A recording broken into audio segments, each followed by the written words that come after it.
got some bad news. I knew it. I love when he does that. Well, once you hit rock bottom, the only way to go is up. So good luck, okay? Good luck. You say rock bottom, but, like, it just seems like things keep getting worse. What is rock bottom? Who decides what's the bottom of all this? I mean, seriously, you go, okay, today is Friday, and I woke up in Cleveland, and I'm going, how much worse can it get?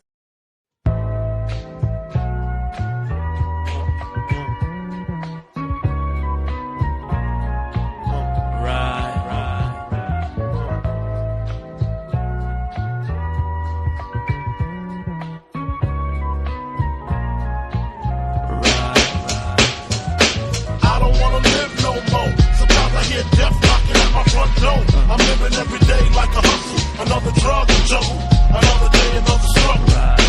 I don't want to live no more. Sometimes I hear death knocking at my front door. I'm living every day like a hustle, another drug jungle, another day, another struggle. I know how it feel to wake up fucked up, pockets broke as hell, another rock to sell. People look at you like you's the user, selling drugs to all the losers, mad Buddha abuser. But they don't know about the stress-filled day. Baby on the way, mad bills to pay. That's why you drink Tanqueray, so you can reminisce and wish you wasn't living so devilish. Shit, I remember I was just like you, smoking blunts with my crew, flipping over 62s, cause GED wasn't B.I.G. I got P.A.I.D. That's why my mom hate me. She was forced to kick me out, no doubt. Then I figured out niggas went for 20 down south. Packed up my tools for my raw power move. Block 19 for casket and flower moves. For Trump's trying to stop my flow. And what they don't know will show on the autopsy. Went to see Poppy to cop me a brick. Asked for such a sign and he wasn't trying to hear it. Smoking mad Newports cause I'm doing court for an assault that I caught in Bridgeport, New York. Catch me if you can like the gingerbread man. You better have your cat in hand, cause man, I don't wanna live no more. Sometimes I hear death knocking at my front door. I'm living every day like a hustle, another drug jungle, another day, another struggle. I don't wanna live no more. Sometimes I hear death knocking at my front door. I'm living every day like a hustle, another drug jungle, another day, another struggle. I had the master plan. I'm in the caravan on my way to Maryland with my man Two-Tex to take over this project. They call him Two-Tex, he told Two-Tex. And when he stopped the bus, he like to ask who's next. I got my honey on the Amtrak with the crack in the crack of her ass. 2 pounds of hash in the stash. I wait for her to make some quick cash. I told her she could be lieutenant, bitch got gas. At last, I'm literally lounging black, sitting back, counting double-digit thousand stacks. Had to re-up to see what's up with my peeps. Toyota dealer gone, had it cheap on the Jeep. See who got smoked, what rumors were spread. Last I heard I was dead, with 6 to the head. Then I got the phone call, it couldn't hit me harder. We got infiltrated, like you know at the Carter. Heard Tech got murdered in the town I never heard about. Some bitch in Alberta over nickel-plated burners. And my bitch, swear to God she won't snitch. I told her when she hit the bricks, I make the hooker rich. Conspiracy, she'll be home in 3. Until then I looks out for the whole family. A true G, that's me, blowing like a bubble in the everyday struggle. I don't wanna live no more. Sometimes I hear death knocking at my front door. I'm living every day like a hustle, another drug jungle, another day, another struggle. I don't wanna live no more. Sometimes I hear death knocking at my front door. I'm living every day like a hustle, another drug jungle, another day, another struggle. I'm seeing body after body and I'm Mayor Giuliani. Ain't trying to see no black man turn to John Gotti. My daughter use a potty so she's older now. Educated street knowledge, I'm a molder now. Trick a little dough, buying young girls fringes. Healing with the dope fiend binges. Seeing syringes in the vein. Hard to explain how I maintain. The crack smoke make my brain feel so strange. Breaking days on the set, no sweat. Drunk off my wet, can't bag yet because it's still wet. But when I drive back at 5 at a time, I can clock about 9 on the check cashing line. I had the first and the third, rehearsed, that's my word. Thinking the game, D's knew my first name. Should I quit shit? No, even though they had me scared, yo, they got an 8, I got a check with air holes. And that's just how the shit go in the struggle, motherfucker. Come on. What you say? I don't wanna live no more. Sometimes I hear death knocking at my front door. I'm living every day like a hustle, another drug jungle, another day, another struggle. I don't wanna live no more. Sometimes I hear death knocking at my front door. I'm living every day like a hustle, another drug jungle, another day, another struggle.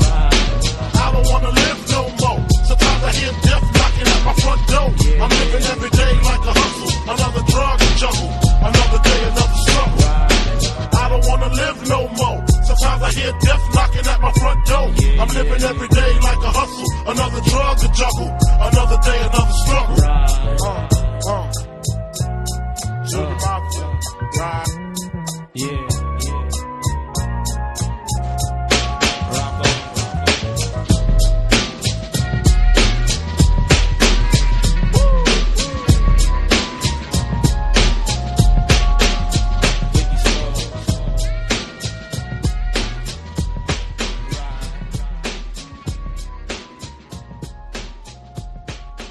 Hello, ladies and gentlemen. Welcome to episode 275 of the Hoots podcast. It's Thursday, September 16, 2021. Did somebody say Andre Chase? Interesting question. You guys let me know at Twitter at Josh Lopez Media. Make sure to follow me also on Instagram at Joshie Lopez 94 at Josh Lopez Music on Instagram. If you want to see me do guitar covers, I have a website called ProWrestlingTranscriptions.com. Make sure to bookmark it right now.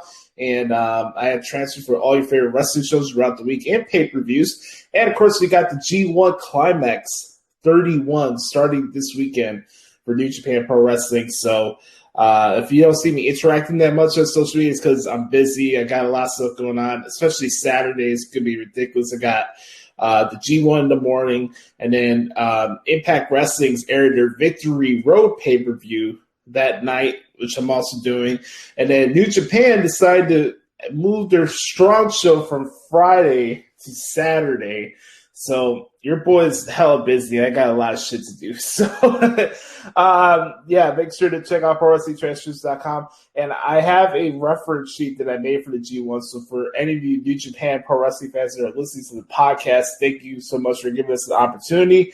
I'll talk about it throughout the coming weeks here on the podcast to give you updated on what's going on with the G1. But if you want a reference sheet of like the scoreboards or match lineup for upcoming events, I have it on my page.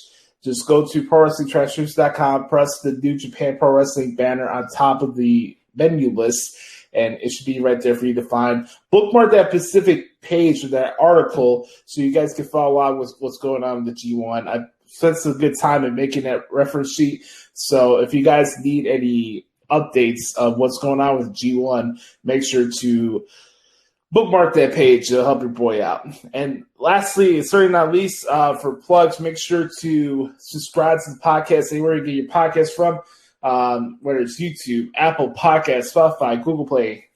Just type in Hoops Podcast, follow us, subscribe to us, leave us a 4 or 5 star review and rating on Apple Podcasts. It helps expand the reach of the show.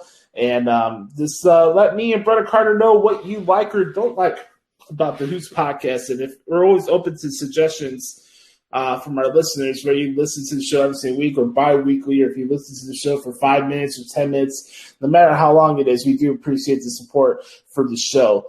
We do have a lot to get to this week. It was a busy week, not only in WWE, but also in AEW. I'll get to that in a little bit. Of course, we got our main event segment, What the Hell is Wrong with AEW? And it should be an interesting one, as always. So I guess we should get started. Let's start off with the Good Brothers Q&A session, as we do every single week. We get questions from Good Brothers that send us questions every single week. They mix it up. It could be about wrestling. It could be about sports. It could be about mental health. It could be about anything. And this is my favorite part of the show because I get to interact with you guys, and I appreciate the support and the feedback. Especially for those who actually do send questions to us. It really does mean a lot, so I do appreciate it. Let's get into it. We're going to start off with the good brother Chris Saletta at Xteen Saletta24X per ritual. He says, "What up, Oos? Here's some questions for the Q&A this week. What would your grade be for NXT on Tuesday, and what stood out to you?" For those who don't know, NXT has decided to revamp their brand, so we have NXT 2.0 right now. If I had to grade the show, that's a good question. I'll go with a B plus. I enjoyed the show for the most part. You still got the same elements of the the NXT that was going on. You still got the same announced team. I will say that sometimes Vic Joseph makes awkward situations worse by playing it off as confused. I don't know if that's intentional or directional, but it's like if your play-by-play guy is confused, or at least trying to cover what's going on with an angle or a match or something going on backstage, how do you think the people at home are watching? Let me just say that. But no, I love the new set. I love the feel. Like I wasn't around. I wasn't born in like the 80s and 70s and stuff when you had like studio wrestling for the NWA or Georgia Championship Wrestling, stuff like that. I wasn't around during that time. I've gone back and watched it, obviously, because I'm a big historian and love wrestling for all of its eras and territories and stuff like that. So I love the feel. I like the presentation of it. I like the new emphasis on introducing people that we haven't seen on NXT recently, especially a lot of the performers from the Performance Center, the PC talent. And I liked it. You know, it's very rare you're going to find me trash an opening show or revamp of something. I like to give things a chance and let things play out before I jump the gun and say this is garbage or anything like that. It was kind of my same approach with AEW when they first started, too. I wanted to see what it was, and then it became everything you said it wasn't going to be. You know, so I'm curious to see how this evolves. You know, getting to see guys like Braun Breaker, I thought he's somebody that stood out. You know, they've been emphasizing a lot on Gigi Dolan and JCJ, so let's see them on the show. Von Wagner had a chance to make his debut in a Fatal 4-Way match for the title. I thought that was interesting.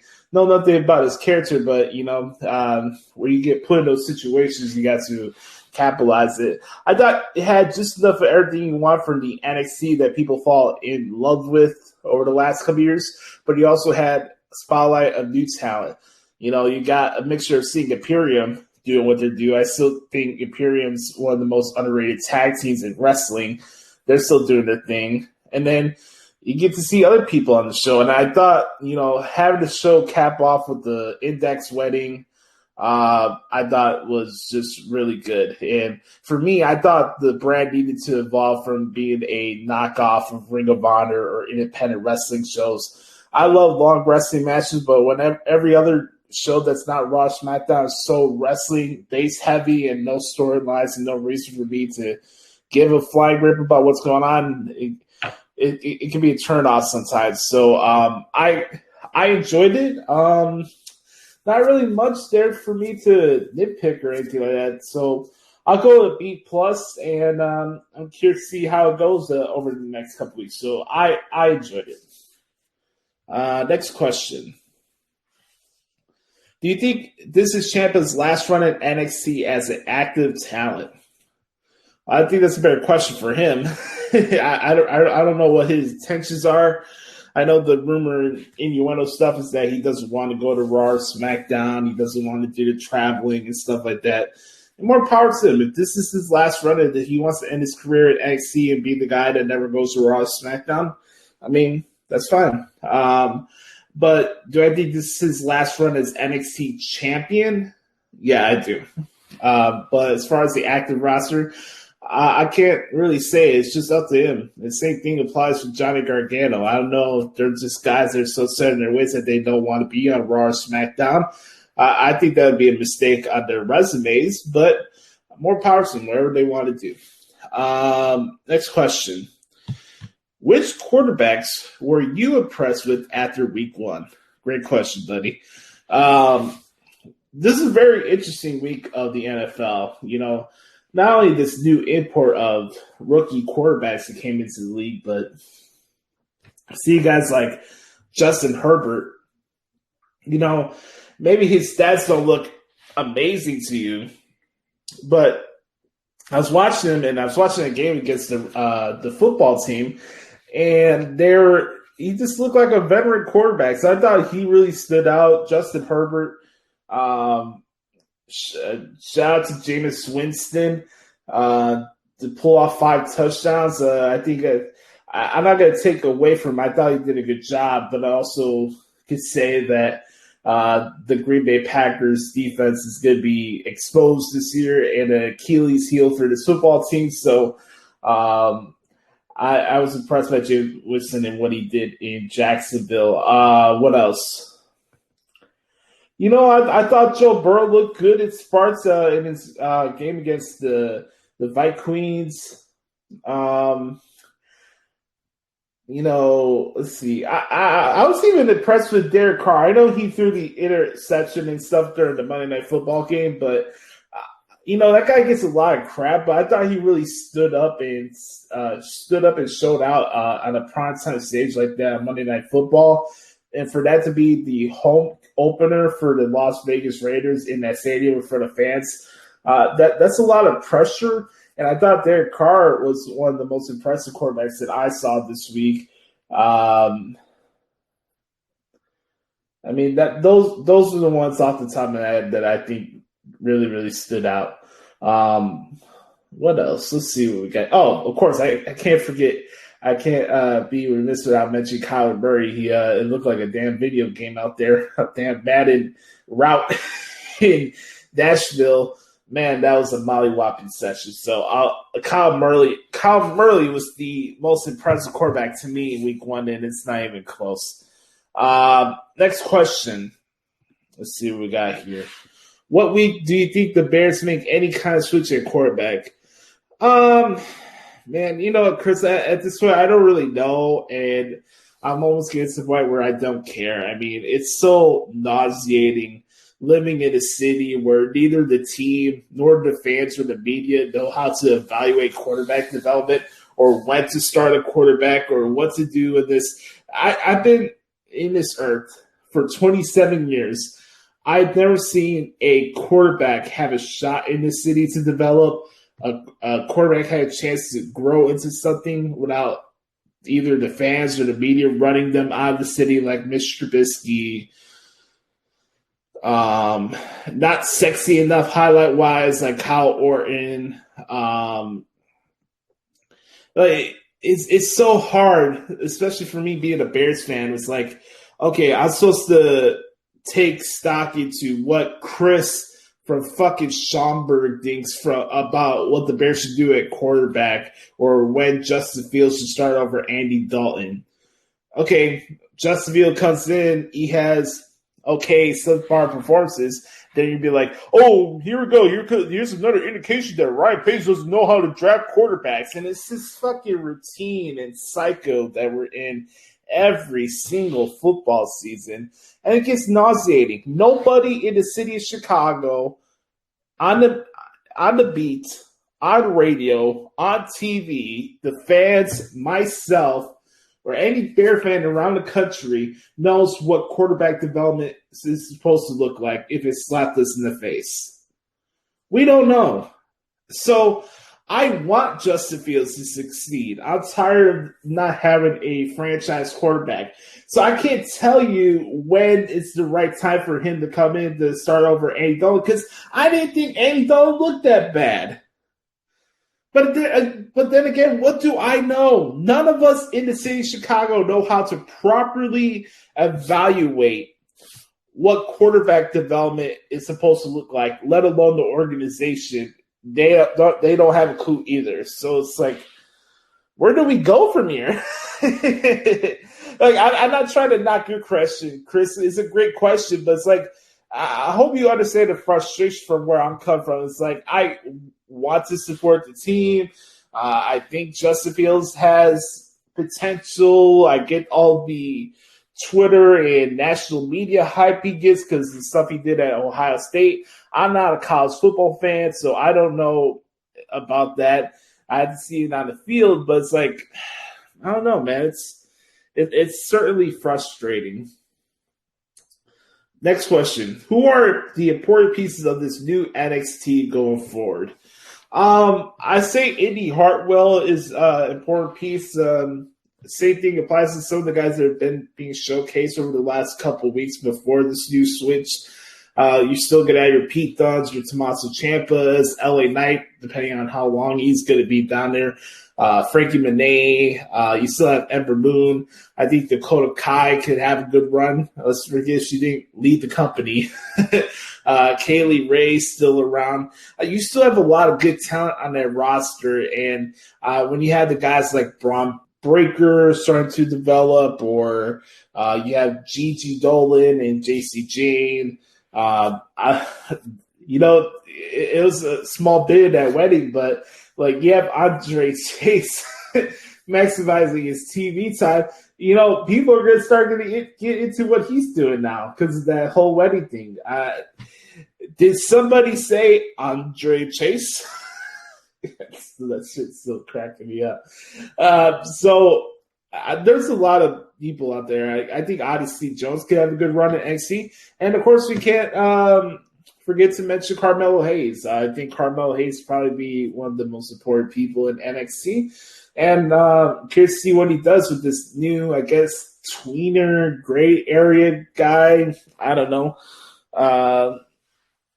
Yeah, that segment was what it was. But, yeah, they have a lot of good talent, both on the female and male side on NXT. I think they'll be fine. Next question. With Big E and Kofi having held the WWE Championship, is Xavier Woods bound to get his moment down the road? No. I mean, and it's not a knock on Woods. I think he's an awesome person and an awesome performer. I think in the history of wrestling, in every group, you have your Jimmy Valiants of the world, or X-Pac. Keep going down the list. Scott Hall is never a WCW World Heavyweight Champion, You have people in factions that never become the world champion. And I just think Xavier Woods is going to be that guy. I mean, sure, you could say that the New Day is up there with the Shield, but even then, when Dean Ambrose became the WWE champion, I didn't take him seriously. I know I'm going to get flack for that, but I've never taken Jon Moxley's work seriously in the ring. Cuts good promos, has interesting, wacky facial expressions, but when it comes to the in-ring work, he's generic as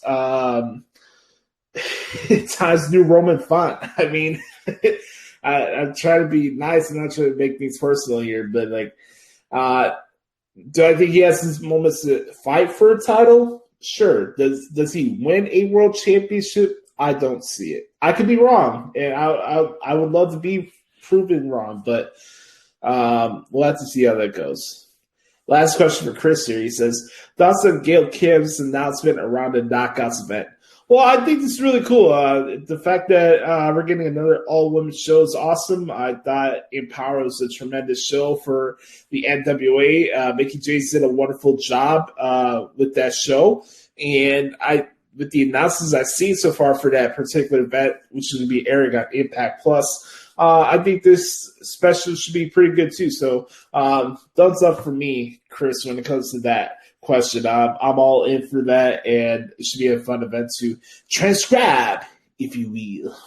Yes. And it gives me a little extra money in October because I get to cover Bound for Glory 2 that month as well. So all around the world, I think that's a good thing that they're doing that event. So I'm looking forward to it.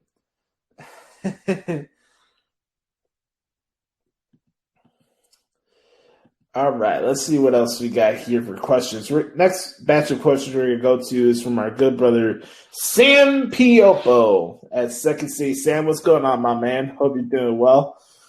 He says, Demon character Finn Balor has never lost in the main roster. How do you have him lose against Roman Reigns, assuming that he will, without affecting the character? I think if you looked at any of the opponents that Roman Reigns has fought against in this time period of him being the tribal chief, I haven't seen one guy that was so negatively affected by him losing.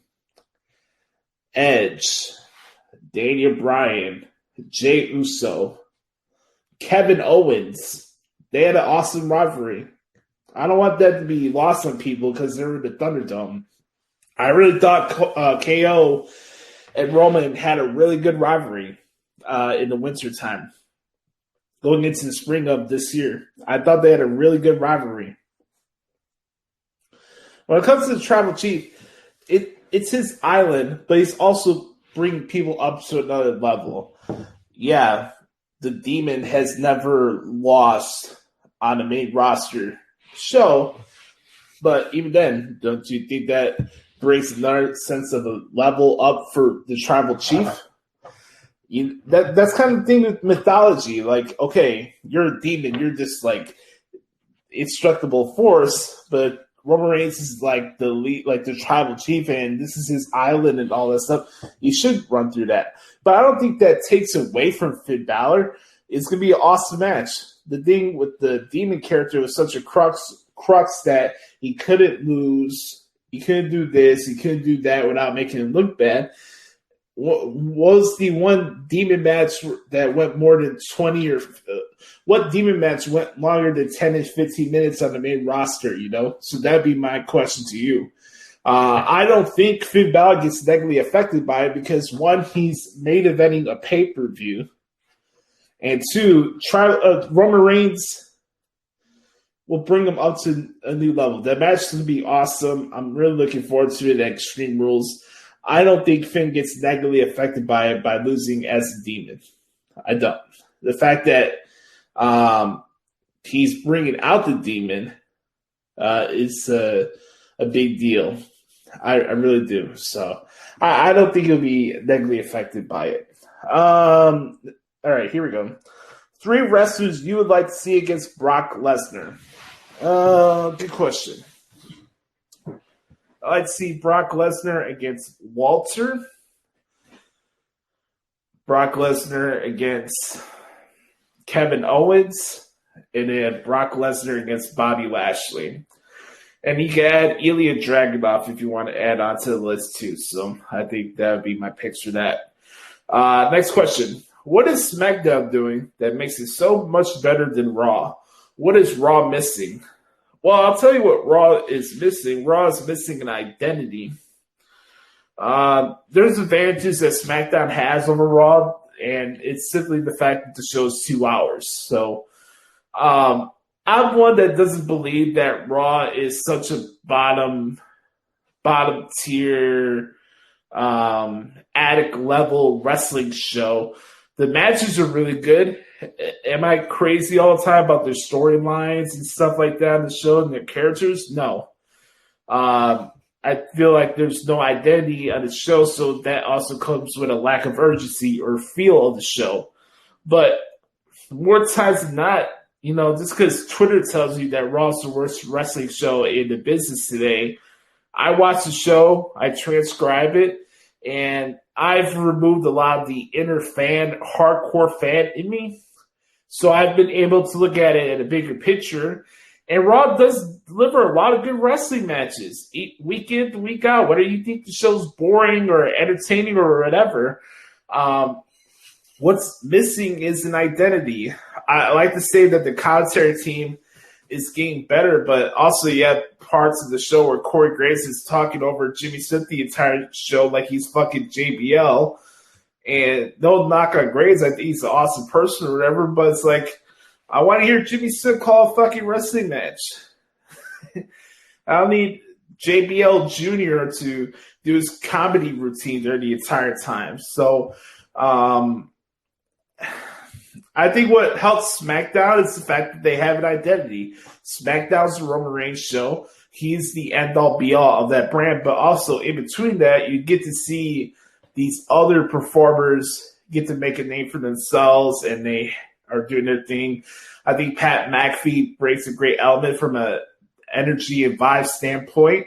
You still have Michael Cole doing his thing. So I think for me, they have the advantage of it being 2 hours, but also I think them being on Fox where they can get away with certain things that maybe USA and NBC Universal workers say is more strict with their guidance on what's approved on their shows. So it's like it's a pick your poison type of scenario. But I just think Raw's missing an identity more than anything. And it's not that they don't have good characters. I keep saying it that I'm a Drew McIntyre guy. I don't care what Twitter says. The guy's fucking awesome. Same thing applies with Sheamus. Damian Priest has been killing it over the last couple weeks. I thought Bobby Lashley had a tremendous run as the WWE champion. Charlotte and Alexa. I'm going to get to it when we get to this week in WWE, but I don't think Raw is as bad as people make it out to be at times. Could it be a lot better? Absolutely. But I think what's missing is identity, and hopefully we can see that with the draft coming up soon. All right. Next question. Out of all the new faces at NXT, make a way too early prediction. No. On who has the brightest future. I think I'll go with either Carmelo Hayes or Braun Breaker. That would probably be my two picks for those guys. I can't really project too much as far as what's going to happen or who's going to be fighting who or whatever, stuff like that. But I think Braun Breaker and Carmelo Hayes will probably have the most impact on that brand. I don't know about our guy from Chicago. He looks like a Jersey guy more than a Chicago guy, but that's just my opinion. Mr. Tony D'Angelo. That's a good question. I'm curious to see who breaks out for this new pack of performers, if you will. All right, next question. What is Mandy Rose's ceiling at NXT? Well, I think she's kind of in a full circle moment right now, because when she got her start, she was part of that Absolution group with Paige and Sonya Deville. So I think it's kind of interesting that she's kind of running a group with two females, and they're trying to make a name for themselves. So it's kind of a full circle thing. Do I see that Mandy Rose could become an NXT Women's Champion? Just have to see how long she's on the brand. But I think right now for her ceiling is just doing what she's doing right now. And she looks like she's taking the role of Paige of Absolution, and even though Paige wasn't able to fully see that run through, maybe Mandy Rose could and help Gigi and JC take their stuff to the next level. Next question. Who will win the AEW Women's title first, Anna Jay or Ty Conti? You know what? I'd probably say Anna Jay would probably get it first, but I would go with Ty Conti first. That's just my opinion, but I think they'll go with Anna Jay first. Next question. What are your thoughts on Eddie Jackson? Was he just a one-year wonder? I think that's kind of harsh to say he was just a one-year wonder. I thought he was good in 2019. His Pro Bowl year in 2018 speaks for himself. And I thought there was a chance he got kind of snubbed with being a Defensive Rookie of the Year in 2017. I would not say that Eddie Jackson is a one-year wonder. Does he need to play better? Absolutely. I don't know what's going on with him, and I think a lot of it is scheme. And you keep hearing about miscommunication, but this has been an issue going on for about a year and a half now, where we're having people getting wide open down the field, and it's this whole cover 3-4 scheme thing where we can't defend people. We can't defend the middle of the field. We can't defend anybody on third downs, and giving up these chunk 19, 17-yard plays. They build up after a while, and sooner or later somebody's going to take a shot downfield, and, whoa, here we go. Here's Cooper Kupp 25 yards away for the nearest safety. It's like, I don't get what's going on with the scheme. That's an issue that they need to rectify really quick. That's a good question, though. Here's the next one. Akeem Hicks wants to retire a Bear. Is Ryan Pace wrong to not negotiate with some of the best players on the Bears, i.e. A-Rob and Akeem? Well, Ryan Pace is in a conundrum. Well, I don't think he's going to be fired as much as the national media wants to make you believe that he's going to get fired this season, and Matt Nagy. I think with Ryan, he's stuck in a position where do you start making the transition and kind of revamp, not do a full rebuild, but revamping your roster, or you still cling on to your star players like a Robin Akeem. I think that's probably one of the reasons why he hasn't re-signed Allen Robinson, why he hasn't re-signed Akeem, why he didn't go out of his way of free agency to make bigger deals. The Bears put themselves in a rough position. I think the amount of money they gave to certain people that they pan out as free agents has come to bite them in the ass, especially Trey Burton. So do I think it's wrong that they're not negotiating with them? Yes, but here's the thing. How long do you think Akeem Hicks could be to the top tier level for the team? I mean, he's been in the league for 11, 12 years now, so A-Rob is getting older too. I don't know. It's a really tough situation, but they got themselves to blame for that. Here's an interesting question. Number 9. If the playoffs start today, who's in your playoff rotation for the White Sox? All right, we're going to go with this, okay? It's going to be Lucas Giolito, right? Lance Lynn, Carlos Rodon, and Dylan Cease.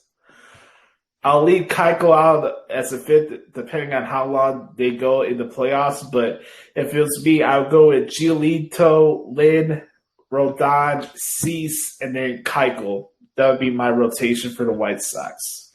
Love to get your guys' thoughts on that. Man, this is it's an interesting question here.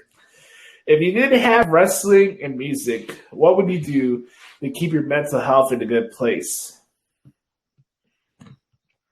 Man, that's a very good question, man. I really don't know.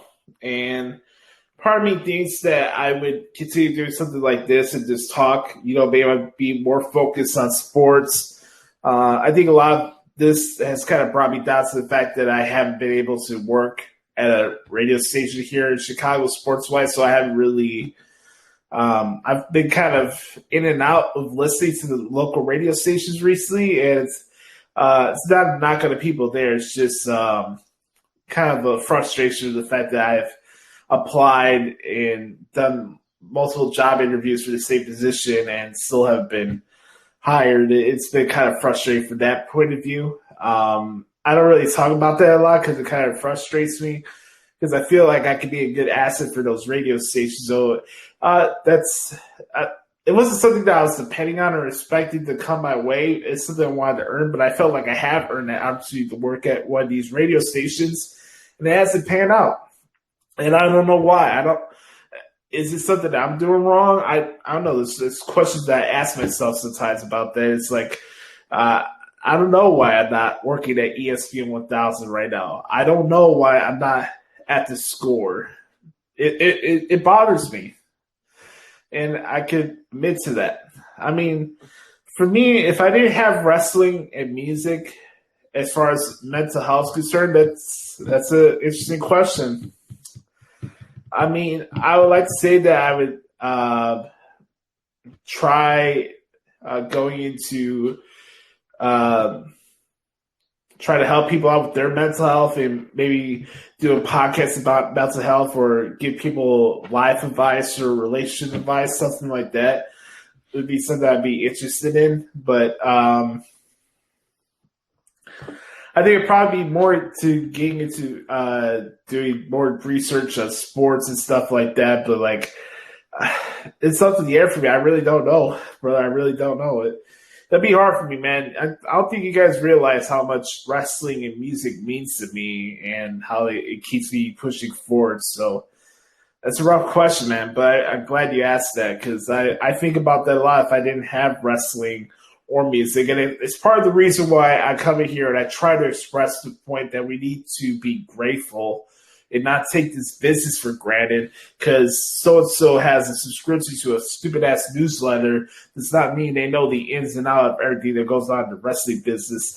And we take it all for granted because we're all snarky and try to be comedians on Twitter with our takes on wrestling these days. And it's like we're taking one of the funnest forms of entertainment in life for granted because we want to act like we're above people who actually work in the industry.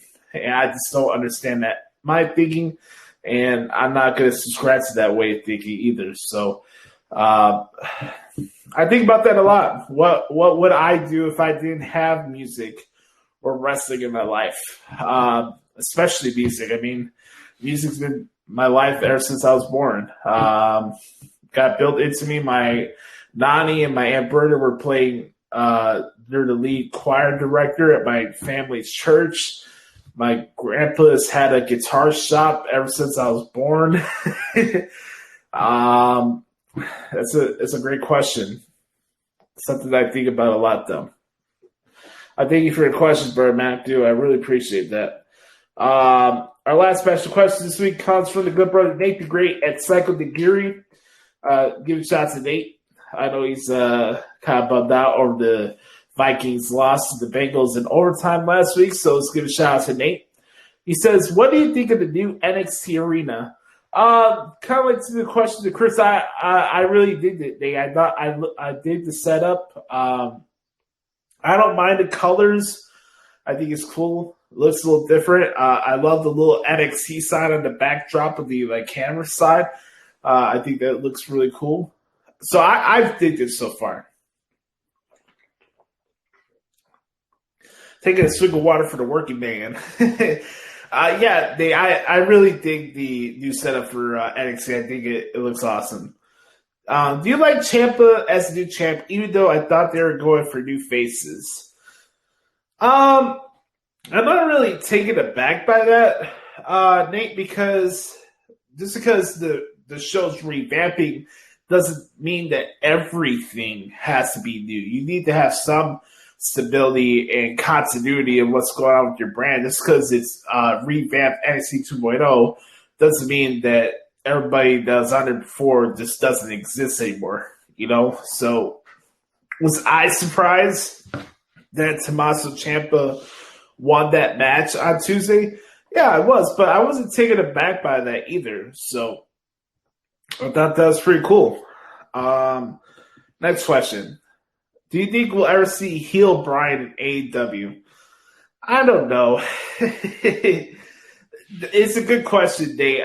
It's a good question, but I don't know because I watched the show and they outright tell you that heels and baby faces don't matter. I mean, I'm going to get to this later on with what the hell's wrong with AEW, but sure, I would love to see a heel Daniel Bryan. Mr. Passive-Aggressive Babyface, Bryan Danielson, Karen Danielson, as I like to call him, does nothing for me. So I like to see heel Bryan because it would be something different. And then the last question for the show this week. Do you like the idea of the New Day versus the Bloodline at Survivor Series? I think it'd be a good match. But we also had the Shield against the New Day at a Survivor Series a few years ago, and people were sitting on their hands and whining about it on social media. So, I don't know. It seems like no matter what goes on with the WWE show, people are just going to go on a soapbox and bitch about it till the cows go home. So, I think it would be an awesome match, but they're going to be in Brooklyn, the home of the Smarts. So, who knows? We'll have to see. I think it'd be an awesome match, though. I'll say that. I want to thank Chris, Sam, and Nate for saying awesome questions this week. CNN, Chris, Sam, and Nate. You guys kill it every single week here on the podcast. As always, if you guys ever want to ask me a question, all you have to do is hit me up on Twitter at Josh Lopez Media. Send me a question via direct message or response to the tweet when I put the post out every single week. Or you can send me an email. The hootspodcast@gmail.com. All right, folks, that's a wrap for this week's edition of the Good Bros Q&A. When we come back, we're going to talk about what happened this week in WWE right here on the Hoots Podcast. Welcome back, everybody, to the Hoots Podcast. We're ready to talk about what happened this week in WWE. We're going to go backwards, starting off first here with what went down this past Friday night on Friday Night SmackDown. I gotta tell you, man, it was great to hear Pat McAfee back on booth behind the desk with Mitchell Cole, if that's his real name. It's great to have Pat back on the show. But the energy at Madison Square Garden was off the chain this past week. And if you guys have not watched SmackDown for last week, I implore you to go watch it. I think it's one of the best WWE shows, TV-wise, that they've done this year. And the entire show, from top to bottom, was just phenomenal. I mean, you start off with the Tribal Chief and Brock Lesnar going face-to-face. Brock is asking Paul Heyman why he didn't let Roman know that Brock was showing up at SummerSlam. Just a badass segment to start off the show. Then you go to the 10-man tag where Sami Zayn brings out Trae Young just to elicit nuclear heat towards those annoying New York sports fans that made me super happy in the inside. That was fantastic. And it's also good business because WWE is having their first pay-per-view on New Year's Day in 2022 in Atlanta. So nice little partnership deal there with the Hawks.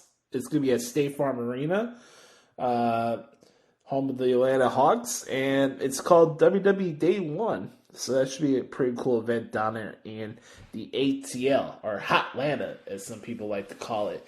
So I thought that was awesome that Trae Young got to show up on the show.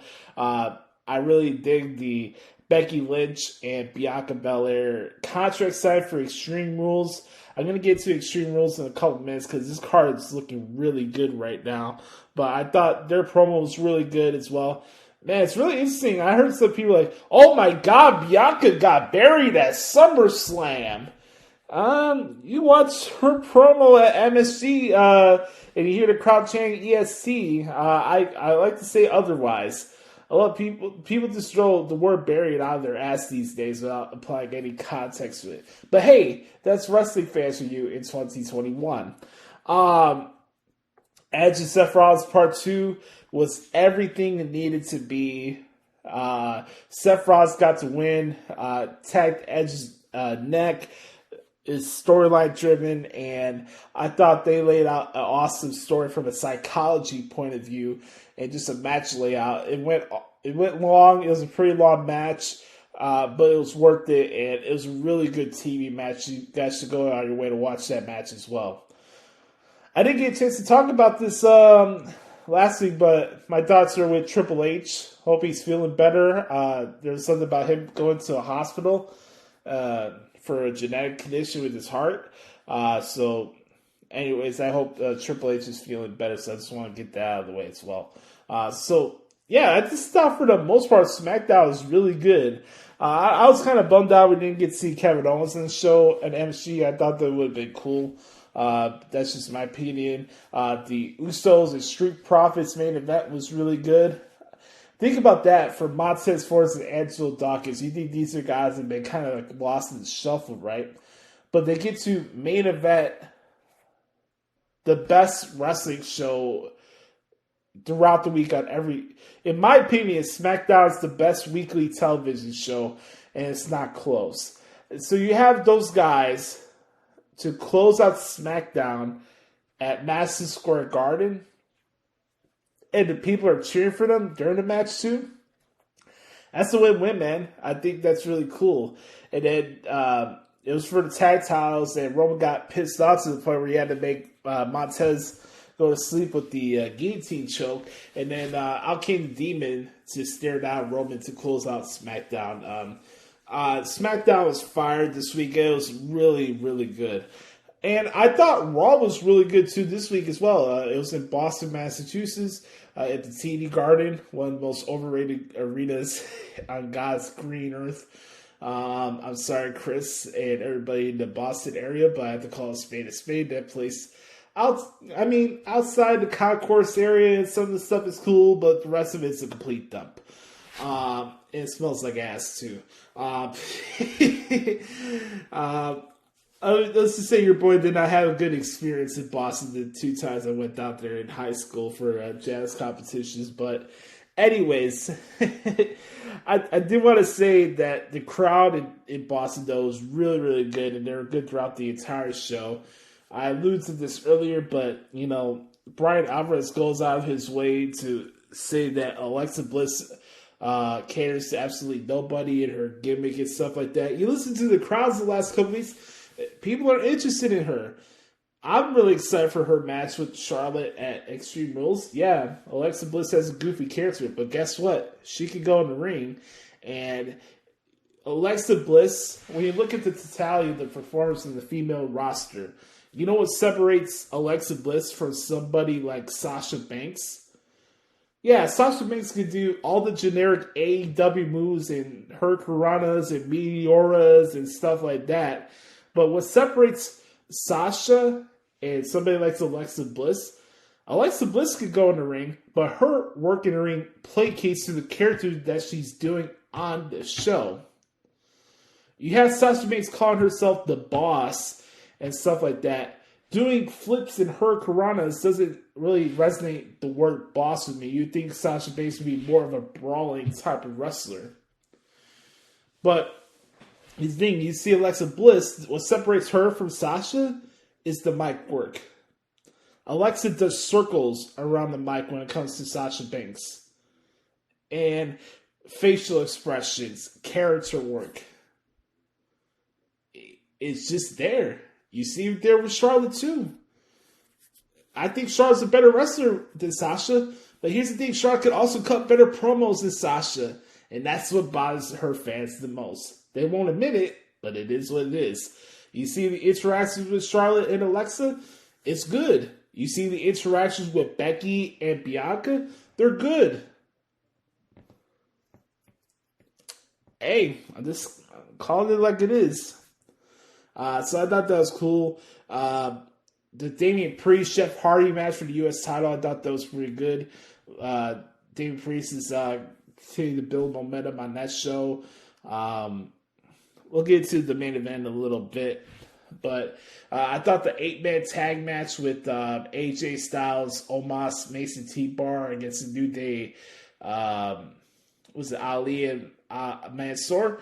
Yeah, that 8-man tag, I thought that was really good as well. So, also, before I get to the main event, shout out to Karrion Kross, because I know that guy's been getting a lot of flack recently with this whole stuff, the helmet and stuff like that, blah, blah, blah, blah, blah. But I'm still going to support Karrion Kross through thick and thin because I saw his work through Lucha Underground and Impact Wrestling. And what separates him from everybody is him and what he does in the microphone. That little promo that he saw before the main event was tremendous. It's something that should have happened when Kross first showed up on Raw, but here we are, I really digged it. It was really, really good. I really dig that promo. So I like to see a little bit more of that. I mentioned it on here a couple of weeks ago that if you want to accentuate more of the character of Karrion Kross, you've got to have him have sit-down interviews periodically throughout the year with like a Corey Graves or Jimmy Smith, and just having a sit-down interview and do it that way. So I think for me, I really thought that what was I gonna say? That that Karrion Kross's promo was really good on Raw this Monday. And then we go to the main event. It's Big E against Randy Orton. No, my bad. It's Bobby Lashley against Randy Orton for the WWE title.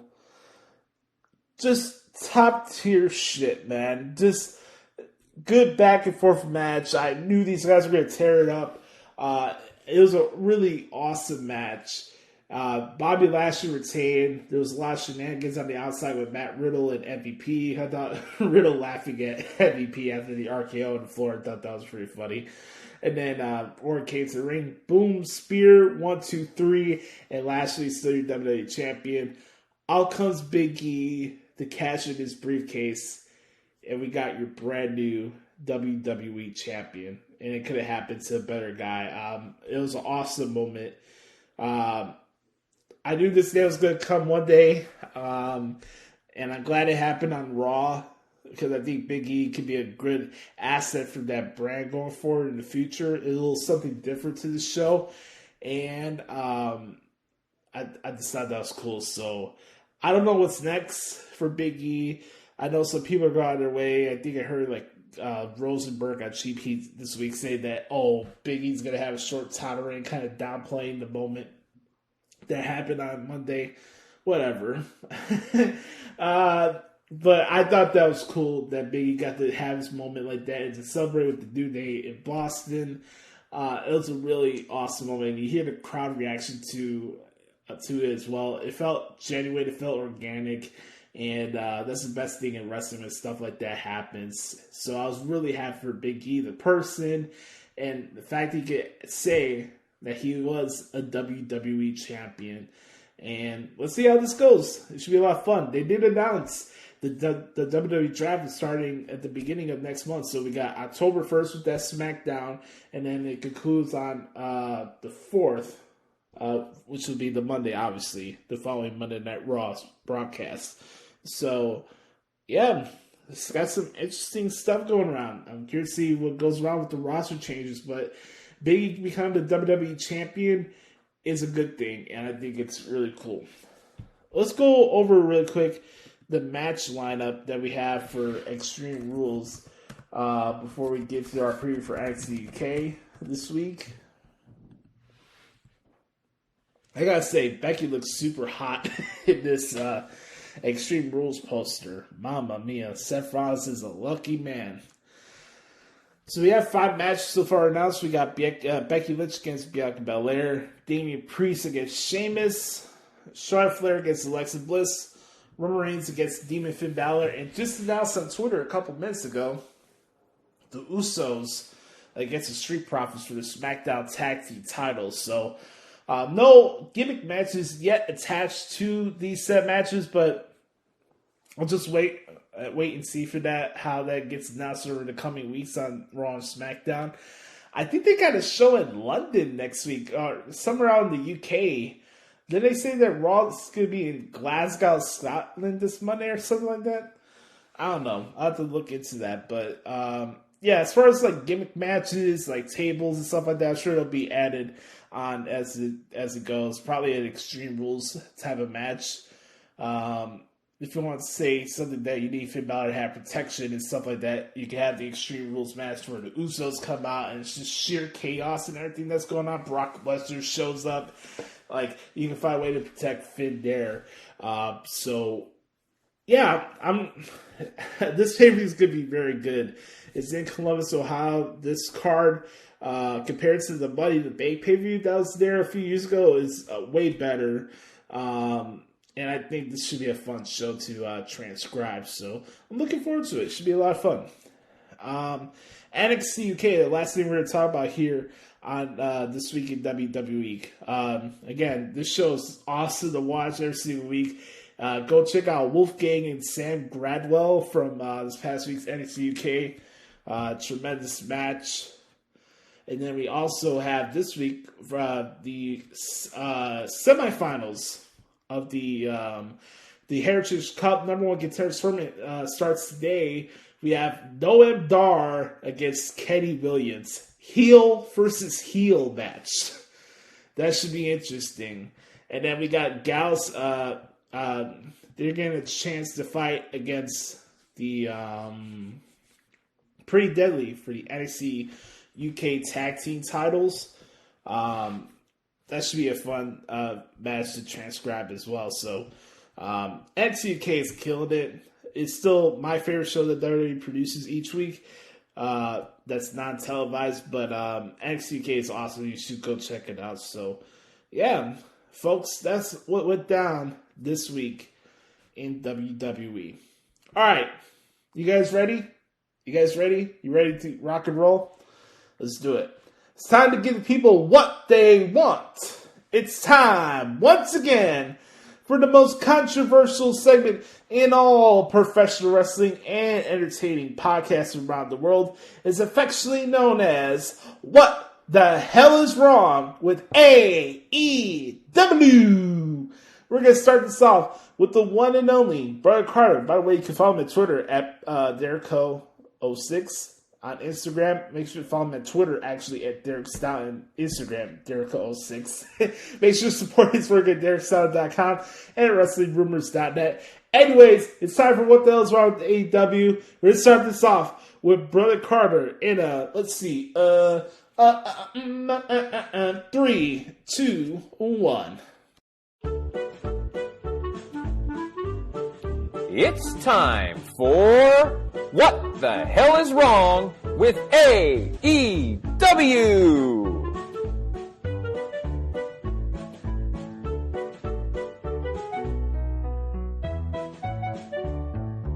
What the hell is wrong with AEW? Okay, I'm going to start with the good parts of the show this week, and then we're going to get into all the crap. And trust me, there was a lot of crap. Okay, we start off the show with CM Punk. Man, does CM Punk's get an amazing reaction or what? I have to admit that as much as Phil Brooks drives me crazy, I love his interaction and his connection with the AEW fans. I also thought for as long as he was on commentary, he did a great job. I don't like the four-man booth. It's too convoluted. But any time that anybody says more means that Excalibur says less. And that's always a wonderful thing. So good job, CM Punk, this week. Very, very, very good. Malachi Black's entrance is really good. The rest of the segment was not. And we'll get into that in just a moment. And then there was a good match with Jade Cargill and Layla Hirsch. However, this highlights a major problem with AEW. When was the last time we saw Jade Cargill on Dynamite? She's a wonderful talent, but I have no reason to care about her. And then we had the same thing with Layla Hirsch. Like, when was the last time we saw them on Dynamite? We didn't well, I'm going to get into that in just a minute. No, I'll say it now because then I'll get into the rest of the show. But we didn't even see the best part of AEW, in my opinion, which is the women's champion, live on the show. Like, so you're going to try to push your women's division. Oh, wait a minute. AEW doesn't do that because AEW literally stands for all except women. And you don't even put your champion on your show. Booker of the Year, pal. All right, let's start from the top of the show. Good match with Adam Cole and Frankie Kazarian. I actually liked that match. It was simple and to the point. Both are great workers. I enjoyed that. But why did Adam Cole feel the need to tune up the band before he hit the super kick? Oh, wait, because he needs to take a shot at NXT. Because that's all that this company can do. And then they call themselves the Super Click. Give me a break. They're nothing but a bunch of goof-off jackasses. And I guess one of the good parts about the show this week is that the Bucks weren't on TV. Neither was Michael Cutlet, or Brandon Cutlet, or Michael knock it the fuck off. So, there's that. So, a video package is supposed to hype us up for the Butcher and the Blade versus the Lucha Bros. But the Butcher and Blade haven't been in a tag match on Dynamite in ages. But yet somehow they get a World Tag Team title match. How does any of this storytelling make sense? Oh, wait a minute, it doesn't. Speaking of which, does anybody think that Fuego del Sol is actually going to beat Miro on Friday? Ay, my goodness. I like MJF, but this is 2 weeks in a row that he's basically cut the same type of promo where he just comes out, dogs on the crowd. It feels very forced, just shitting on the people of whatever town he's in. Feels very, very, very forced. And I think in this case, this was a little bit over the top and almost borderline offensive with the, saying Brian Pillman's in hell and all that kind of good stuff. I mean, I know that it's pro wrestling, it's what they do, but to me, that almost got into the point of being just a little bit offensive. Also, Wardlow is way better than this. He deserves way more than what he's getting right now. Why should I care about MJF versus Brian Pillman Jr.? Why? Like, what? AEW does not know how to build a feud. Like, why on earth should I care about this match? What has been the build? There has none. There hasn't been any. Interview with Christian Cage. He takes more shots at NXT in his promo, saying he's going to pull Adam Cole out of developmental. And Marco Stunt, a.k.a. Stunt and Growth, just stands there. Again, all AEW can do is take shots at WWE. They can't promote their own brand. No TV entrances for FTR and Dante Martin and Matt Sydal. Let the copying of WWE continue. Also, it was a decent match, I guess, but the match isn't believable because they just let their opponents sit there for too long while they set up a spot. They couldn't, there was one point in the match where Seidel and Martin were going to do this flippy thing over the rope, but they literally waited 5 to 10 seconds to figure out who was going to do the spot. Like, there's plenty of time for your opponent to recover. It's not believable because they care more about spots than they do storytelling. Is Lance Archer a face now? I really have no idea what's going on with his character, yet somehow he gets a main event spot. And now we're doing more New Japan Pro Wrestling stuff with the Suzuki guy, who I actually know nothing about, because I am just a casual fan. I'm a hardcore casual fan. I know a lot about it, but I'm just a casual fan. I don't watch New Japan. So I have no idea what this is, and I'll talk about this more later, but if you're a casual wrestling fan, you can't watch AEW because you just can't follow what's going on. AEW is not for the casual viewers, which is fine, but it also means that your fan base is eventually going to run out. But guess what? These wrestlers still need to get paid. The budget just doesn't work. The monetary return doesn't work. Okay, as I mentioned earlier, Malachi Black's entrance is really cool. And then we get to the stupid-ass, pointless brawl with Black calling out Rosario Dawson for no reason. Again, if you don't know who that is, if you don't watch the Go Big Show, you won't know who that is. And sure enough, Cody comes down and they get into another stupid, pointless brawl using fan refreshments to hurt each other. What is the point of this? Especially like in times of COVID. We're just going to throw, all this sort of stuff at each other. It's absolutely ridiculous. AEW has managed to ruin Dan Lambert and his faction. Also, why does AEW think that saying shit a ton of times on television makes it good TV? I think I counted about 15 or 20 shits in that program. Uses of the words, not people in the ring, though I could say that as well. And then in the Omega and then the later on the Kenny Olivier and Don Fallis promo, again they just kept saying "carny piece of shit, shit, shit." Why does saying shit make your television program good? Like what does that do to enhance the show? They say it for the sake of being TV 14. I don't get it. They're trying to recreate the Attitude Era and make it a little bit more risque for those marks that just can't hold on or just can't let the past go. CM Punk is randomly slammed on the announce desk. Sure, why not? And now we're going to see Punk versus Powerhouse Hobbs. Great. What exactly has Sting done in AEW? Why is he still with Darby Allin? Darby Allin doesn't need Sting anymore. Never did to begin with. Let Darby Allin do his own thing. The big spot of the big angle in the match involved Darby Allin's face paint coming up with water, and then they did the same thing with Sting after the match. This is another feud that makes absolutely no sense, and there's been no build to it, because that's what AEW does. They don't build feuds, they just throw things together and hope that the fans will latch on, because the fans of AEW I'm convinced that they're not AEW fans, they're just anti-WWE. And AEW has the most momentum right now. They don't want to be pro-AEW, they want to be anti-WWE, and they'll cheer anything against the quote-unquote top wrestling promotion of the world, because that's just how risky, or that's just how ridiculous marky these fans are. Wrestling fans are probably the worst fans in the world, and are the quickest to turn on each other. Believe it or not, I think it was Omega that actually said that. But wrestling fans are the quickest to turn on each other and dissect every little aspect about the product. Now, we do it here on the Hoots podcast, but we call a spade, and we're not afraid to tell it like it is and go against the norms. Everyone thinks AEW is this amazing company. They just like it because it's not WWE, and I'm more and more convinced of that. Here comes Kenny Omega and Don Fallis. Bryan Danielson comes out, cuts a great promo, calling out Omega's bullshit, which I thought was great. But what this means is Bryan Danielson gets to jump to the front of the line and challenge Kenny Omega for the world title. Not any of the homegrown talent, not any of, folks that have been there for 2-3 years, really building the company up from the ground up. No, they want the internet darlings, they want the ex-WWE folk to come in and run their promotion. AEW wants to be WWE so bad that it can taste it.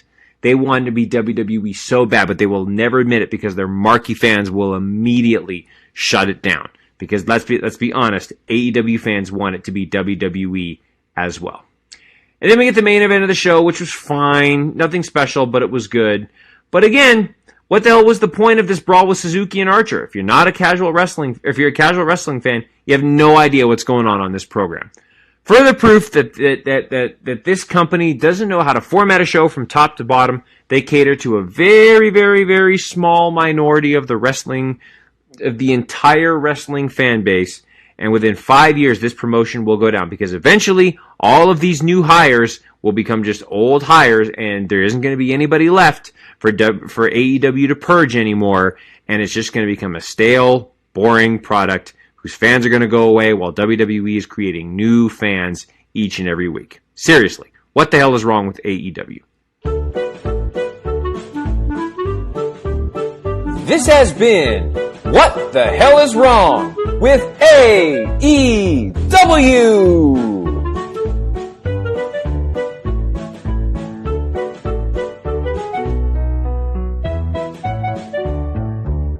All right, ladies and gentlemen, thank you, Brother Carter, for your submission this week, my man.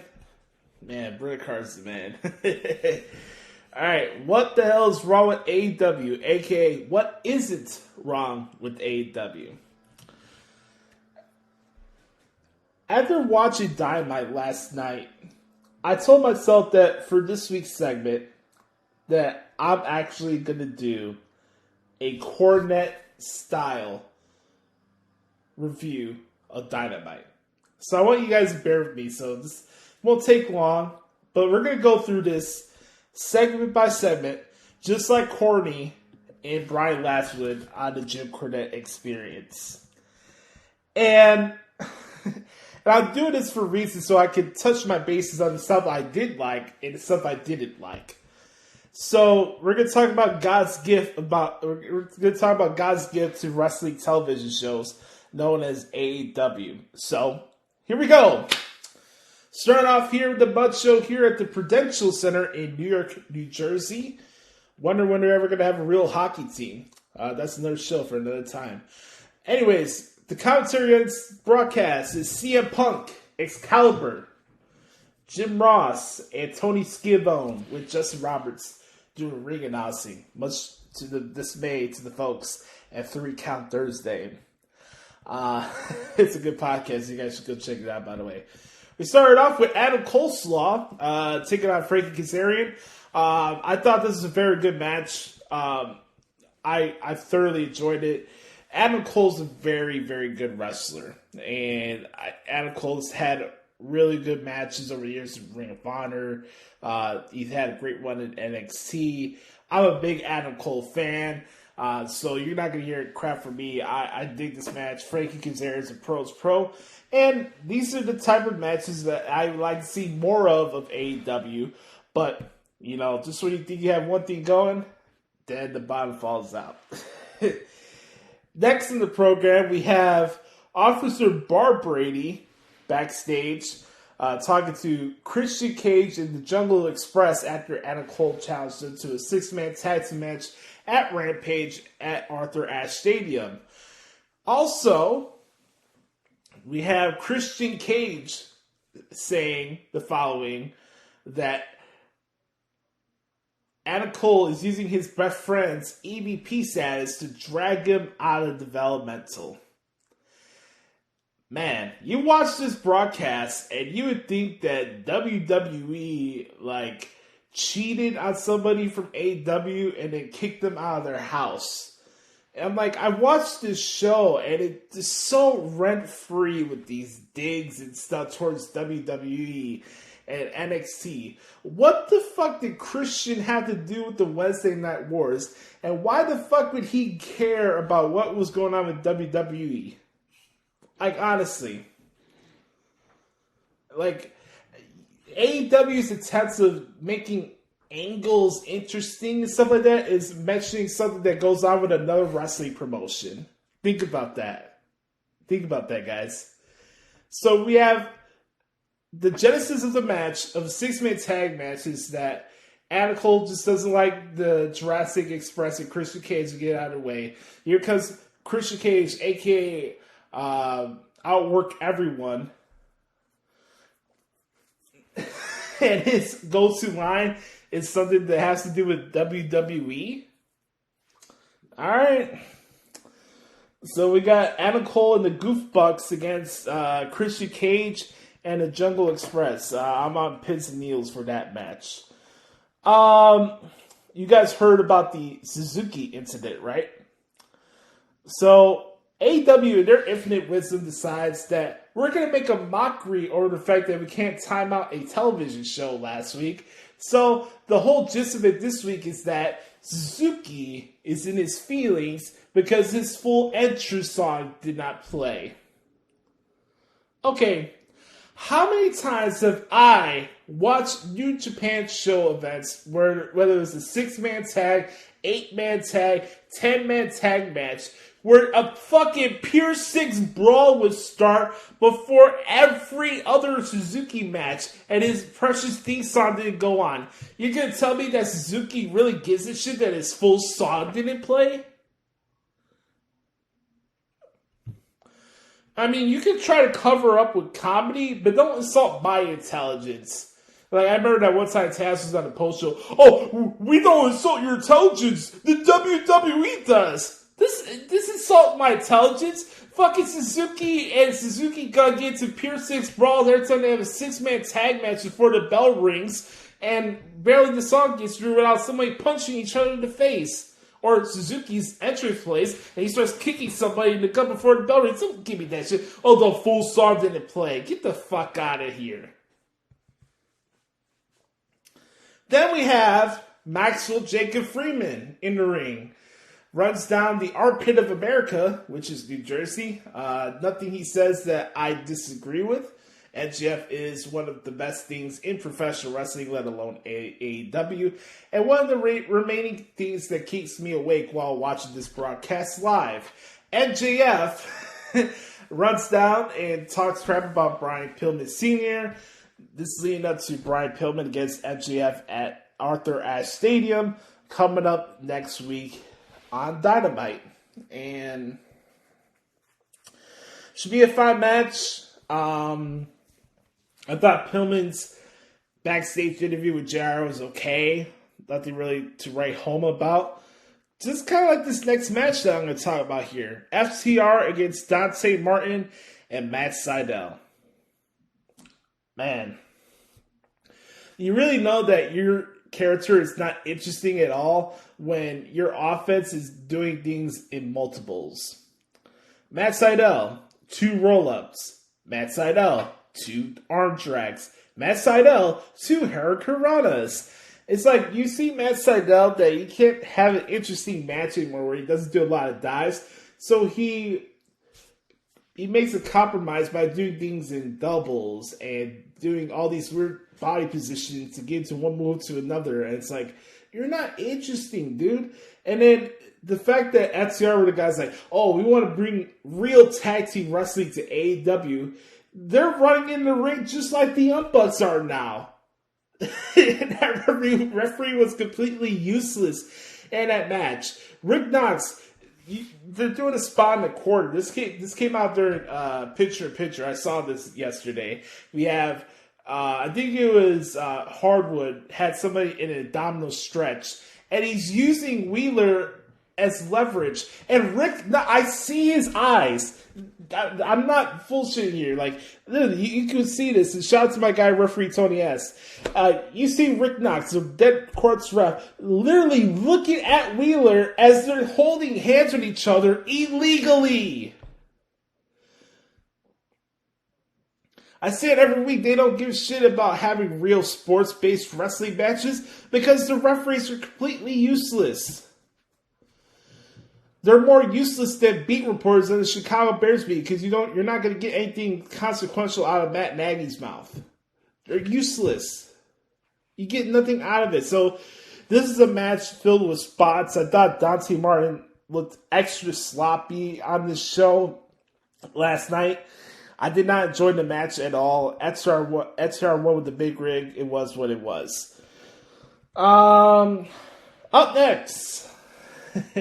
On this fine Mud Show broadcast that we have here, we have Cody Rhodes and Rosario Dawson involved in a brawl with Malachi Black. Oh my god.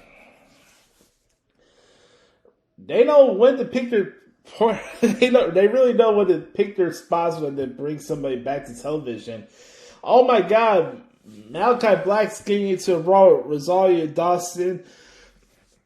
this is all for synergy for their go big show or whatever, the go the fuck home and stay the fuck home show. It's like, hold on, I need to take some more. Okay, I have to say this. We have this brawl, right, with Malachi Black and Cody Rhodes. This guy's attacked your brother. This guy's attacked your mentor, your coach, and his son.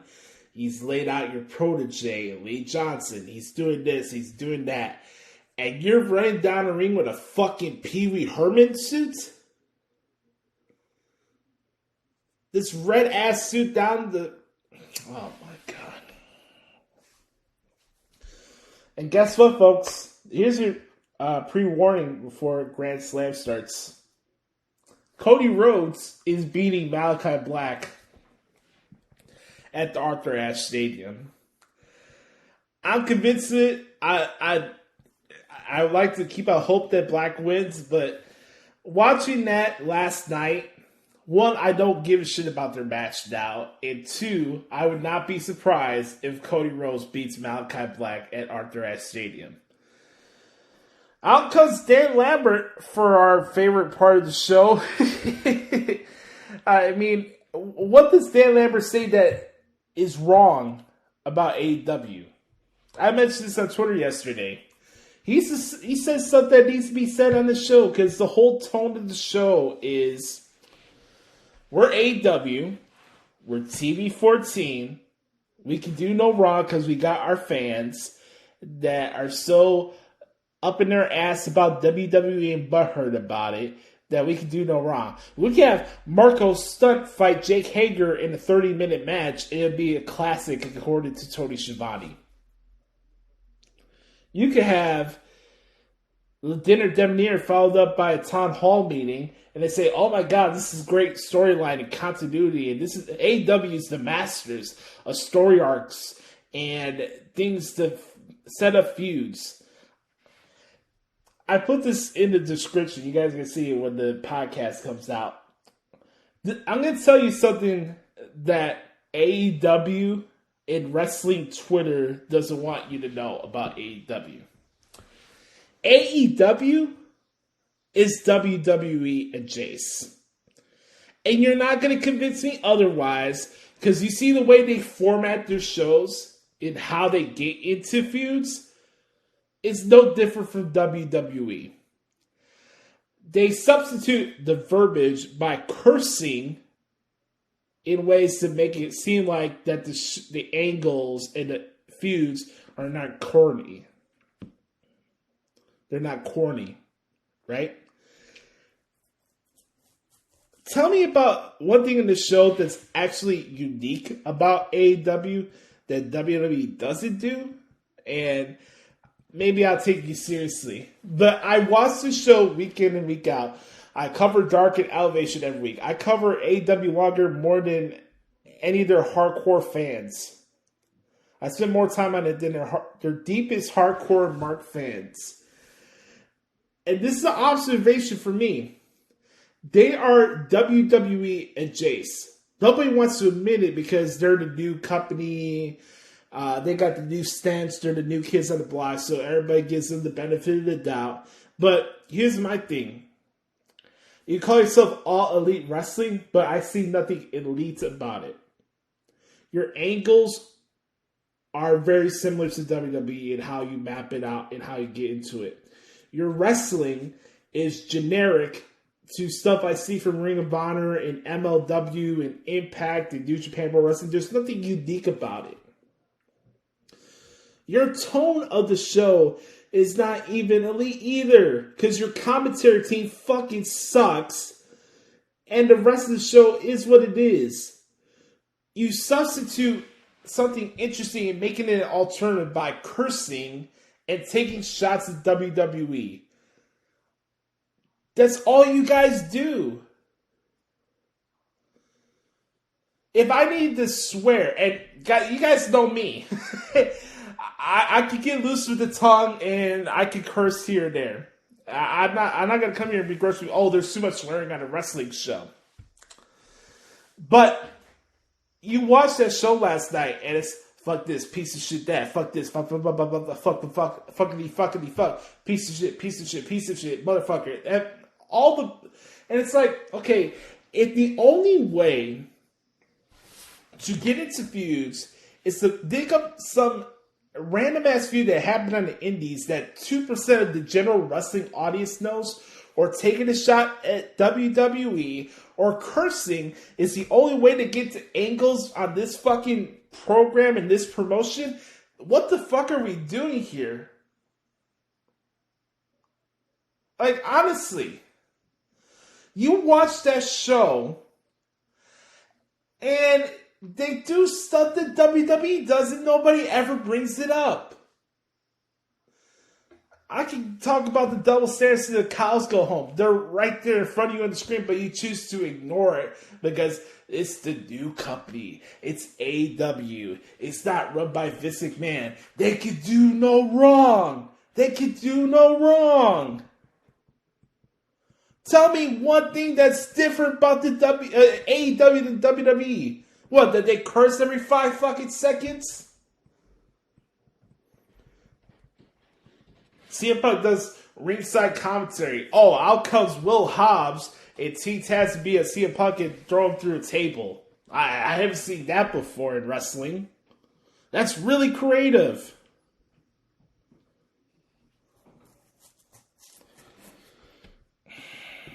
Let's see what else I got here. Go back in my notes.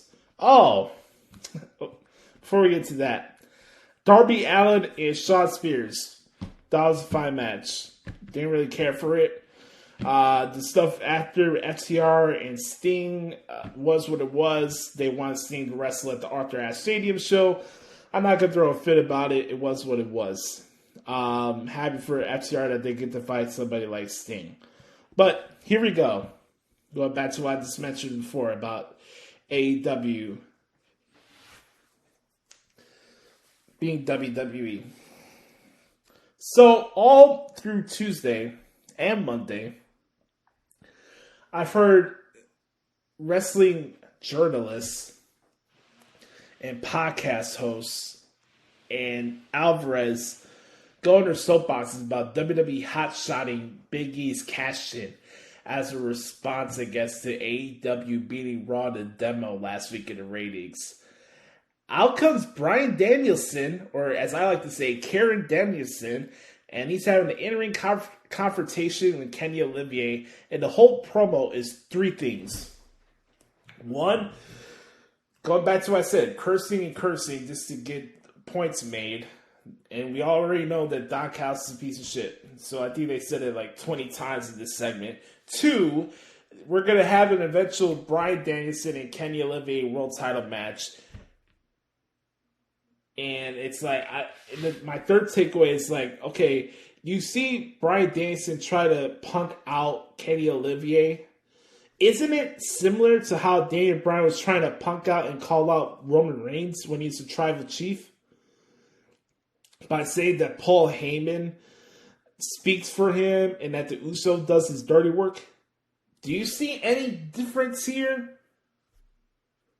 Or I'm just naive to the fact that Tony Khan, basically, all he's doing is okay, we got Bryan Danielson. You know what? This is what we're going to do. We're going to get him jet set to Kenny Olivier. They're going to fight at the Arthur Ashe Stadium show. There'll be shenanigans, and there'll be a justification for Bryan Danielson to get a title shot. While going into All Out, we had something where Kenny Olivier lost the Impact World title to Christian Cage on our first Rampage show. And then Christian Cage loses to Kenny Olivier in a cold match at All Out. Now it's going to be reversed where Kenny Olivier loses at Arthur Ashe Stadium. And then Bryan Danielson beats him on a pay-per-view. Well, I'm sitting here in the background, and I'm like, what is this shit?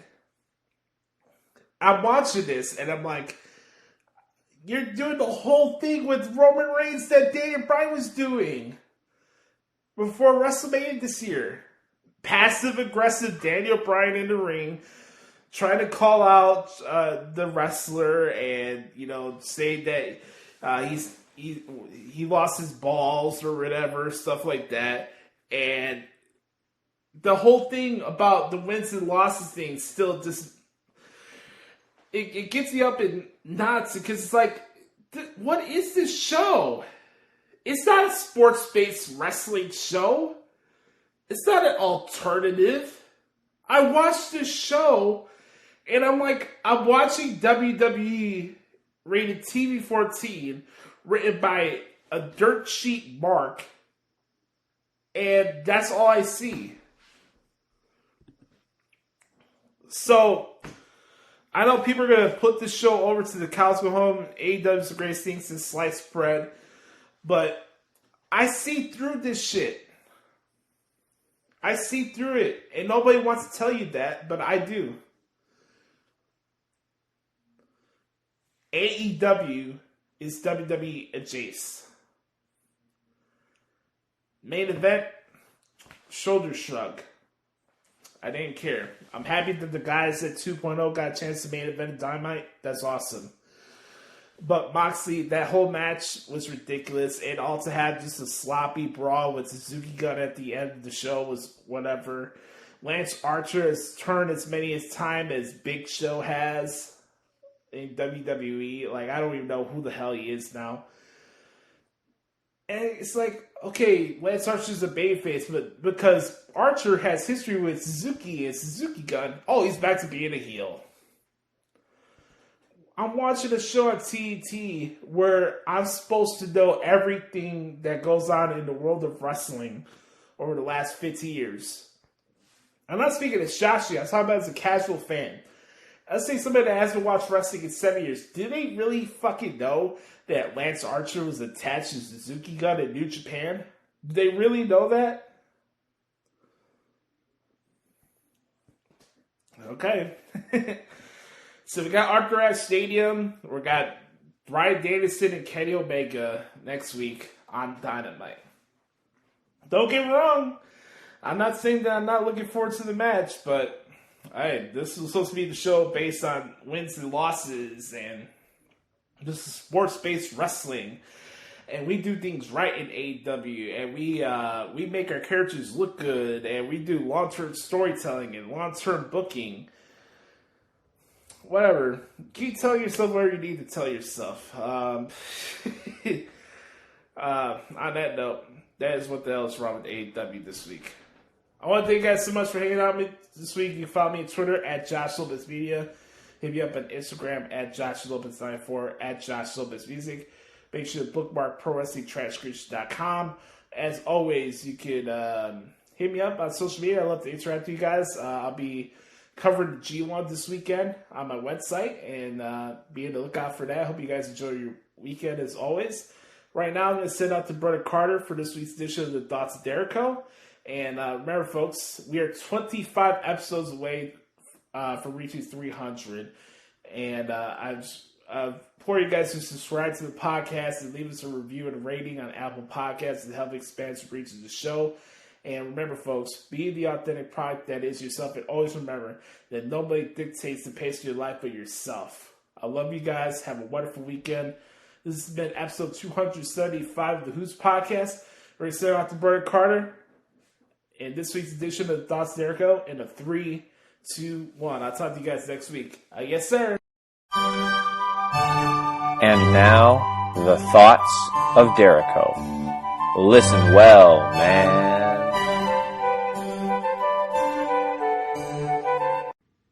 Welcome, welcome, one and all, to the segment that you can cash in on to be one of the best in wrestling podcasting. It is the Thoughts of Dericho, featuring the one, the only, Brother Carter. I have to admit, I haven't had a chance to watch a ton of wrestling this week. Brother Carter's schedule is just insane this year as I go through a lot of stuff in my real work and teaching life and all that sort of good stuff. But I did have a chance to watch some of the highlights and kind of speed through some of the segments each week. There's obviously been a big week in the world of professional wrestling. So we're going to get to it, and I'm going to talk about it as we go. Start with SmackDown this week. I did get a chance to see the 9/11 tribute. That was just terrific, and obviously it's been a very important day and a very somber day in the history of our country, and the really, really wonderful tribute, and we'll talk more about that in my closing thoughts. But wonderful tribute to open the show. The opening segment of SmackDown this week was pure gold and has been an encounter I've been looking forward to for over a year. It was perfect. Throughout the whole show, the stuff with Reigns, the Usos, Paul Heyman, Brock Lesnar, that was amazing. Lesnar comes out, actually speaks on the microphone, which I thought was crazy, and finally confronts Paul Heyman. Roman Reigns finally confronts Paul Heyman, says, Brock's like, why didn't you know? Why didn't you tell Roman I was going to be there? Blah, blah, blah. Roman leaves. Paul Heyman goes into his little chicken shit heel thing, immediately goes into the Brock Lesnar thing, the advocate. I am the advocate for Brock Lesnar, about to get F5. Roman Reigns comes in. It was perfect. It was absolutely amazing, and I don't know where this is going to go from here, because I don't know if Lesnar's going to win. Like, it's crazy, but this was absolutely phenomenal and fantastic, and throughout the night, we never get a straight answer from Heyman about what's going on and all that stuff. It was just terrific. Fun 10-man tag match. Bringing out Trae Young was outstanding. And if you follow the NBA, you know why this was so funny. With Trae Young of the Atlanta Hawks, who beat the Knicks in the playoffs last year. Oh, it was great. It was so great. And obviously this was just a fun 10-man tag match. The reason that I'm okay with WWE doing these 10-man tag matches is because they don't do them very often, as opposed to AEW, who does them every other week. So, just a fun 10-man tag, and a precursor with the ending to what happened a little bit later on that week, which we'll talk about here in a little bit. But that was great. Ton of fun. I don't know if I'm digging this Becky Lynch heel stuff. It just doesn't feel natural to me. It doesn't feel organic to me. And again, I love me some Becky Lynch. Don't get me wrong. She's probably the most over female in the world, but I feel like she's losing momentum and is not allowed to be herself. I know you've got to pair her with Bianca Belair and you don't want to kill Bianca Belair. So I get that. I do understand that, because you can't just keep putting her with heels, because if you just let Becky Lynch be herself, then everybody she works with is going to get buried. So I get that, but for some reason it just isn't working for me, and I'm not quite sure why. It just doesn't seem natural and authentic. But anyways, we're getting a rematch with Becky and Bianca, and it's going to be terrific. Edge versus Seth Rollins. Oh my gosh, that's incredible. I mean, obviously they're just incredible. That was just complete gold. Seth Rollins finally gets Edge, and then Edge gets taken out on a stretcher. I'm guessing that's a way to write him off TV for a little while. So we'll just have to see what's happening with that. I don't know if we're going to get a third match later on down the road, but all good. And then, of course, the Street Profits and the Usos have a great match, as we knew they were going to. Roman Reigns comes in, and then we get the return of the Demon. And listen, I love Demon Finn Balor. I think Demon Finn Balor is incredible. However, I'm scared. As soon as I saw Demon Finn Balor, I initially marked out, and then I went, wait a minute. Demon Finn Balor has never lost. And now you're putting it up against Roman Reigns, who I can't see them taking the title off of. And as I'm recording this, I just thought about this. Unless Demon Finn Balor beats Roman Reigns because of interference from Brock Lesnar, I could see that happening. And then you can do Reigns and Lesnar without the title, because that definitely does not need the title. So I could see that. That's the only way this scenario works.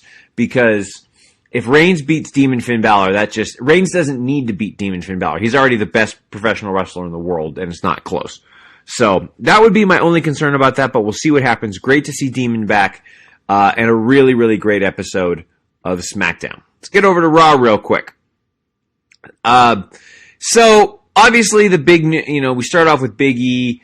Great interaction with RK Bro and Lashley and MVP and all their interactions.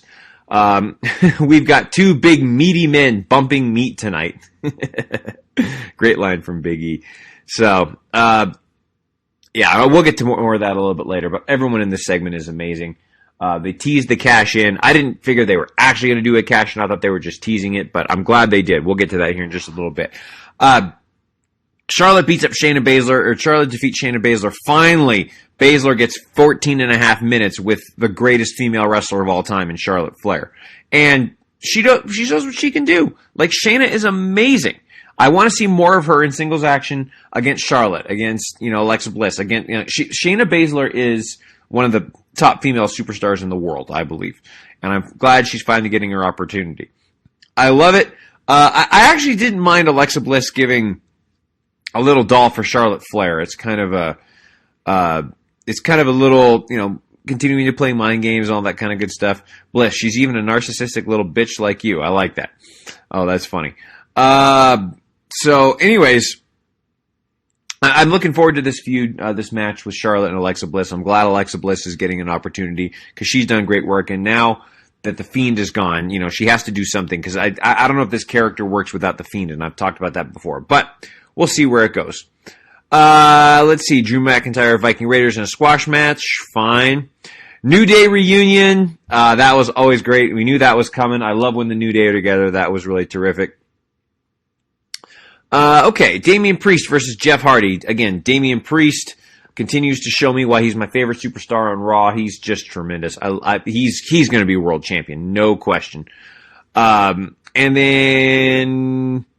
yeah, then Sheamus comes in and all that kind of good stuff. So it looks like we're getting more, I guess, Nikki Ash and Rhea Ripley and Tamina and Natalya do a couple things. It's fine. I just don't know where Nikki Ash and Rhea Ripley go from here. Are they going to, I don't know, maybe they're going to start challenging for the Raw Women's Tag Team Championships eventually. I don't know. We'll have to see. But we'll see what happens. I'm not sure. Where they're all going with that, but I like Nikki Ash. Obviously, I think Rhea Ripley is a superstar, and she's had her time, and now she's doing something else, but eventually she'll get back in the main event picture. They can put her back in there at any moment, and it's fine. Let's see. Good 8-man tag match with Mansoor, Mustafa, New Day. Again, this is just a way to get them all on the show. Again, I really, really want Mason T-Bar to just become Dio Madden and Dominic Dijakovic. I said that for a long time, but we'll just have to see what happens with that. Doudrop versus Eva Marie. I'm hoping that this means that Doudrop is finally done with Eva Marie and Doudrop can just go and be Piper Niven. Now, because I could see someone like a Piper Niven versus Shayna Baszler fight Piper Niven. I wouldn't mind seeing her challenge, if you're looking for, because if they're going to do Charlotte versus Alexa Bliss for a while, you could do Doudrop versus Shayna Baszler versus Rhea Ripley versus Nikki Ash. All that would be fine. Get Doudrop in there because I think she's terrific and the fans really like her. So that's great. And then we get to the main event. Obviously, great match between Bobby Lashley and Randy Orton. I guess they took it away. From what I understand, they took it off of Extreme Rules in order to, because they were scared about AEW, which I don't quite understand, because they have nothing to worry about with AEW, because AEW is a cartoon wrestling promotion and is generally a waste of time. But, so they decided to do that. I don't know if there's any truth to that rumor, but it is what it is. But then finally, Big E comes down. And as soon as this is a setup we've seen before, but I didn't care. That crowd reaction for Big E winning the world title was amazing, and I love it. Big E has been one of my favorite WWE superstars for years. This was a great move, putting the title on Big E. Well, great move giving him the Money in the Bank contract in the first place, but then putting the title on Big E was just fantastic. This was extremely well done. I love the fact that Big E is a WWE champion. I hope he's WWE champion for a while. He deserves it. He can hang. Things get convoluted because I believe he's technically still the SmackDown star, but now he's the WWE champion. I'm sure they'll address that on both SmackDown and Raw this week. But what a great moment. I don't know if this will affect the WWE draft, which is coming up in a couple of weeks. So I don't know how this is all going to get affected, but I'm very, very excited for it. And great week of programming this week. Last thing I'll say also for this week in my WWE recap, launched NXT 2.0. Great Fatal 4-Way to end the match, and congratulations to Tommaso Ciampa for once again being the NXT champion. Very, very well deserved. Love Tommaso Ciampa, and I can't wait to see him versus Samoa Joe when Joe comes back. And those are my final thoughts this week on Professional Wrestling, and those are the thoughts of Dericho this week. My final thought is, first off, be sure to follow me on Twitter at Derek Stoughton. Be sure to follow me on Instagram at Dericho06. check out my work on WrestlingRumors.net and also on my own personal website, DerekStoughton.com. My final thought for the week is I just want us to give a shout out to everybody as we celebrate the 20th anniversary of 9/11.